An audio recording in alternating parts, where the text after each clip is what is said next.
a um assunto que a gente falou agora há pouco, porque teve notícia urgente agora sobre o Paulo Henrique Costa querendo se deslocar lá para a Superintendência da Polícia Federal para negociar a sua delação premiada. E eu já estou muito bem acompanhada aqui no estúdio da Isadora Teixeira, que entende tudo do assunto de BRB e toda essa confusão com o Banco Master. Bom dia, boa tarde, Isa. Né? Quase bom dia ainda, porque a gente ainda não almoçou. Exatamente, perfeito. Bom dia. E tem essa questão, Isa, que eu sempre te pergunto, sobre como que o GDF vai solucionar ou enfrentar a questão do rombo, como o BRB também vai. E, claro, a Celina Leão, que vem depois do Ibanez Rocha, está com essa bomba aí na mão, né? E a atenção está sobre elas de como ela vai conseguir resolver essa situação, né? Exatamente, Nath.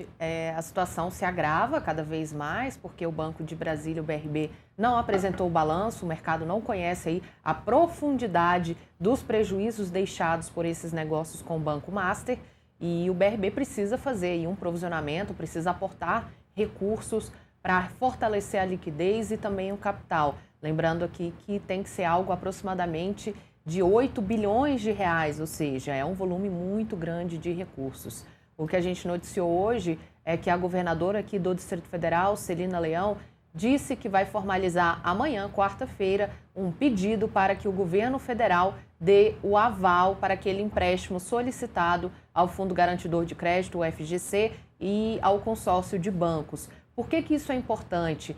Porque para poder liberar esse valor mais rápido, segundo as pessoas que estão a par dessa negociação, é necessário que haja um aval da União, do Tesouro Nacional, para esse empréstimo. O presidente do Banco de Brasília, o Nelson Antônio de Souza, disse no sábado, eu conversei com ele me falou que acredita que a Celina Leão e o presidente da República, o Lula, vão chegar a um entendimento para poder salvar o BRB. Se o governo federal der esse aval para esse empréstimo, o dinheiro deve sair mais rapidamente. Segundo a governadora, mesmo com esse aval do governo federal, o GDF entrará com aquelas garantias que a gente já falou, que são daqueles imóveis públicos colocados à disposição do BRB por meio de uma lei aprovada no início do mês de março. Além disso, o GDF também abriu o portfólio aí de outros imóveis que possam interessar o mercado e também colocou à disposição aquelas ações das estatais, da Companhia Energética de Brasília, SEB, da Companhia de Saneamento Ambiental, a CAESB, e outros bens públicos aí nessa tentativa de salvar o BRB por meio de um empréstimo que vai ter aí esses bens como garantia. Por enquanto, a gente aguarda, o BRB, todo mundo, a população inteira aguarda aí uma resposta sobre o Banco de Brasília. Lembrando que o prazo para que o BRB faça esse aporte de capital termina daqui um mês, no dia 29 de maio. São tantos pontos, né, Isa, dessa história toda. Toda vez que tem uma movimentação econômica, financeira, a gente fala sobre isso também, mas também quando a operação da Polícia Federal vai às ruas, a gente fala sobre outros pontos, porque daí a gente começa a entender novas formas que são colocadas ali pela Polícia Federal do esquema do Daniel Vorcaro. E a partir da quarta fase da Operação Compliance Zero, que o Paulo Henrique Costa é colocado, a gente começa a entender melhor esse esquema todo entre os dois, né? E entre as duas instituições, entre o Banco Master e o BRB. E nessa relação não está só os dois, mas também está o governo do Distrito Federal, né? Exatamente, porque assim, você tem o início do problema do BRB, que foi a compra das carteiras falsas por meio do Banco Master. A gente já falou aqui algumas vezes, mas é sempre bom relembrar, Nath, para poder explicar a situação. Por que o BRB chegou aí à beira desse precipício? Isso. Porque comprou carteiras de crédito fraudadas do Banco Master. As investigações, inclusive a auditoria interna, auditoria independente, contratado pelo próprio BRB, aponta que o banco comprou mais de 13 bilhões de reais em carteiras quase totalmente inexistentes e sem lastro, ou seja, perdeu esse dinheiro, né? E aí, quando o BRB percebeu que essas carteiras eram inexistentes, solicitou ao Banco Master a troca por outros ativos e o Master, então, encaminhou outros outras carteiras, outros ativos que ele tinha ali à disposição, né? E é isso, inclusive, que o BRB está tentando vender por aquele valor de 4 bilhões de reais à vista e possivelmente recuperar mais recursos a longo prazo por meio de estratégias ali financeiras atreladas a esse fundo. Então, são duas operações em paralelo. O BRB tenta vender os ativos que ainda possui do Master e que considera que são saudáveis, que seria por meio desse acordo com a Quadra Capital, que é uma gestora de fundos, e nesse negócio o BRB receberia 4 bilhões à vista, podendo chegar aí a 15 bilhões se esses ativos renderem. E, em paralelo, o BRB tenta, com a ajuda do governo do Distrito Federal, obter esse empréstimo no Fundo Garantidor de Crédito ou com consórcio de bancos para poder fortalecer o capital.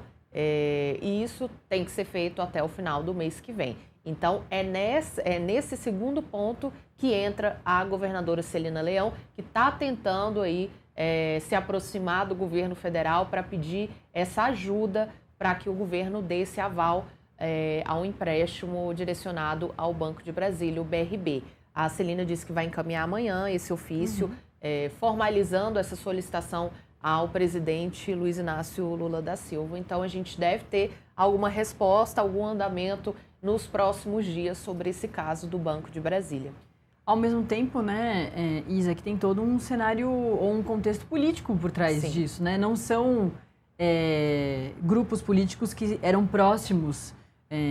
O governador Ibanez Rocha teve alguns conflitos, né? Sim. Enfim, em relação ao presidente Lula. Muito pelo contrário, né, na verdade, porque assim, a Celina Leão, ela é uma política considerada do Centrão, ela é do PP, mas ela tem uma proximidade muito grande com a família Bolsonaro, ela é amiga da ex-primeira-dama Michele Bolsonaro, ela participou de vários eventos, aquelas manifestações do Bolsonaro, manifestações pela anistia do 8 de janeiro, Celina Leão estava presente, ela tem uma proximidade política com esse grupo do ex-presidente Jair Bolsonaro, mas ela já disse em diversas oportunidades que a questão do BRB é uma questão que vai além da política, é uma questão institucional, e ela diz que quando é institucional, ela deixa de lado o viés político, o viés eleitoral e tenta dialogar aí de acordo com o cargo que ela ocupa, e ela falou que espera a sensibilidade do presidente Lula para tratar desse assunto com a seriedade que merece, deixando de lado essa questão político-partidária, né? Perfeito. Que o contexto é de eleições 2026, né? O contexto é de eleições, a gente cada vez mais se aproxima das eleições, todo mundo está num período aí de pré-campanha já, todo mundo já está se preparando aí para poder lançar essa candidatura mais à frente, mais próximo de outubro. A Celina Leão é pré-candidata à reeleição, ou seja, ela deve disputar aí o governo do Distrito Federal em outubro. Então, ela precisa, de fato, salvar o BRB para que o banco, claro, não entre em colapso e cause aí um problema para toda a população, mas ela também tem uma questão que vai além aí da cidadania, porque ela se preocupa também com as eleições, né? Ela tem esse ponto aí eleitoral que, obviamente, os políticos não deixam de pensar nisso. Mas a questão do BRB, a Celina reforçou já algumas vezes, que ultrapassa o interesse político. Perfeito. Oi, Isa, e você também, claro, agora vai ficar, já está há um tempo, de olho nessa possibilidade de delação premiada do Paulo Henrique Costa. A Isa está sempre apurando novas informações, conversando aí também, inclusive com as equipes, né, por trás de Paulo Henrique Costa e de Daniel Vorcaro, né, que agora com essa notícia recente, né, que a gente deu agora no contexto Metrópolis, que o Paulo Henrique Costa, assim como fez Daniel Vorcaro, quer se deslocar para a Superintendência da Polícia Federal para fazer a negociação da delação premiada. Isso pode acontecer. Tinha uma expectativa mesmo de que um dos dois avançasse nesse assunto ainda nessa semana, né? Exatamente. A negociação do Daniel Vorcaro está muito mais adiantada, porque ele já está na Superintendência da Polícia Federal já há algumas semanas. Paulo Henrique foi preso no dia 17 de abril, se eu não me engano, dia 17 de abril, então vai completar 2 semanas agora, né, na próxima quinta-feira, se eu não me engano. Então, mas ele já trocou de advogado e formalizou ao ministro André Mendonça, do Supremo Tribunal Federal, esse pedido para que ele saia do complexo penitenciário da Papuda e vá para um outro local onde ele possa se reunir com os advogados e reunir provas e discutir ali os delitos que teriam sido cometidos nesse caso para fazer essa proposta de delação. Mas nesse documento em que ele pede a saída da Papuda para poder fazer essas reuniões com os advogados, ele já sinaliza que quer colaborar com as investigações, inclusive por meio da delação premiada. Perfeito. Isa, quer fazer o registro de mais alguma outra notinha da coluna? Isa cobre um montão de assunto importante. A gente falou bastante sobre Banco Master, mas quer trazer algum... Eu acho que sobre essa questão do BRB, é importante a gente ressaltar que, em paralelo ao governo do Distrito Federal, liderado aí pela governadora Celina Leão, outros políticos aqui da capital da República também tentam levar esse assunto para o governo federal. É o caso dos deputados distritais do Partido dos Trabalhadores e também outros atores políticos aí do PT, que estão tentando convencer o governo federal a ajudar de uma forma que seja possível, saudável aí, o Banco de Brasília, e eles devem se reunir logo mais, ainda essa semana, com integrantes do governo federal. Então, acredito que a gente vai ter aí novidades em breve sobre a saúde financeira do BRB, né, que interessa não só ao Distrito Federal, mas a todo o país, porque lembrando que o BRB ele é o responsável pelos depósitos judiciais de 5 tribunais de justiça do país. Então, significa que todo aquele recurso que é guardado por determinação da Justiça está em posse do BRB e isso pode, em eventual colapso do banco, pode afetar os tribunais e, consequentemente, outros estados. Então, é um assunto que preocupa a todo o país e a gente acompanha de perto. Perfeito. Isadora Teixeira trazendo todas as informações complexas e completas desse caso todo. Valeu, Isa. Obrigada, Nath. Bom trabalho. Isa tem um longo trabalho aí pela frente para apurar todas essas informações. Bom, a coluna da